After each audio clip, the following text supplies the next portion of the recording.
Good morning, praise the Lord. ઈશ્વરનો આભાર માનતા આવો આજનું વચન જોઈએ.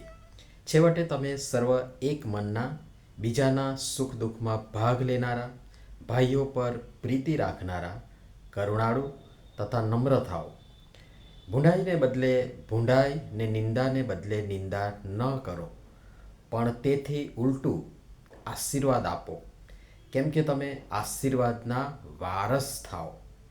એ માટે તમને તેડવામાં આવ્યા છે. પિત્તરનો પહેલો પત્ર, તેનો 3 અધ્યાય અને તેની 8મી અને 9મી કલમ. આજનો વિચાર: ખ્રિસ્તમાં અતિ પ્રિયવાલા મિત્રો, પ્રભુ ઈસુ ખ્રિસ્તના સ્તુત્ય મહાન અને ગૌરવી મોટા નામમાં આપ સર્વને સવારની પ્રેમભરી સલામ.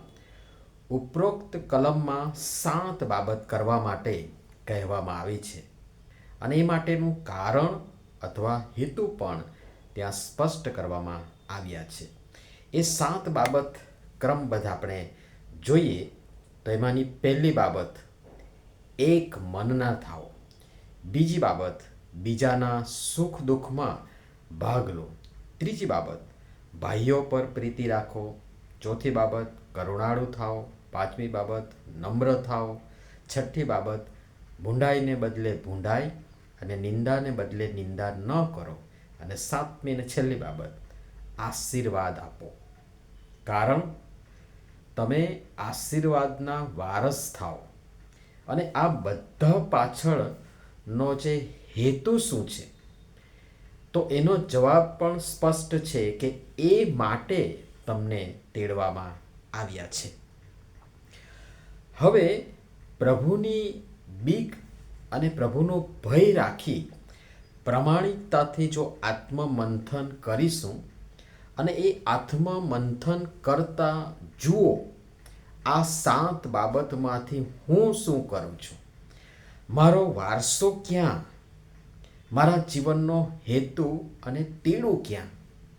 બિલકુલ ઊંધું ને વિપરીત અને ઉલટું ચિત્ર આપણું પોતાનું આપણને જોવા મળશે. એક મનના આપણે છે જ નહીં. બીજાના ફક્ત સુખમાં ભાગ લઈને દુઃખમાં ભાગી જનારા, ભાઈ પર પ્રીતિને બદલે દ્વેષ ને ઈર્ષા ને અદેખાઈ રાખનારા,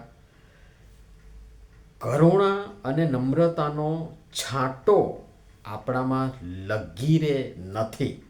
ભૂંડાઈને બદલે નકરી ભૂંડાઈ, નિંદાને બદલે ભારોભાર નિંદા અને આશીર્વાદને બદલે શાપ દેનારા, એવા આપણું પોતાનું આત્મમંથન, આત્મતપાસ એ અરીસો બતાવશે, જેમાં જોવાથી આપણે પોતે છળી જઈશું, બી જઈશું, કંપી જઈશું કે ગભરાઈ જઈશું. પણ એ જ જે ચિત્ર બતાવશે, એ આત્મમંથન કરતાં, આત્મતપાસ કરતાં જે આપણું વાસ્તવિક ને ખરું ને સાચું ચિત્ર આપણને એ આઈનો બતાવશે, અરીસો બતાવશે. એ જ હકીકત અને વાસ્તવિકતા છે, જે સત્ય છે. અને તે આમ જોતા આપણને આશીર્વાદના નહીં કિંતુ શાપના વારસ બતાવશે અને બનાવશે. અને આપણે એમ જ છીએ, એમાં કોઈ જ બેમત નથી. શું આપણને એ માટે તેડવામાં આવ્યા છે? ના, આપણે આશીર્વાદના વારસ છીએ અને આશીર્વાદના વારસ બની બીજાને આશીર્વાદ આપીએ, આશીર્વાદ જ આપીએ, શાપ નહીં. ને એ માટે આપણને તેડવામાં આવ્યા છે. તો એ તેડાને તથા હેતુને લક્ષમાં રાખીએ અને કોઈને માટે પણ ઠોકરરૂપ કે નુકસાન કરતા ન બની, આશીર્વાદનું કારણ બની આશીર્વાદ રૂપ બનવા સતત પ્રાર્થના સહિત પ્રયત્ન, નમ્ર ભાવે યત્નશીલ બનવા અને બની રહેવા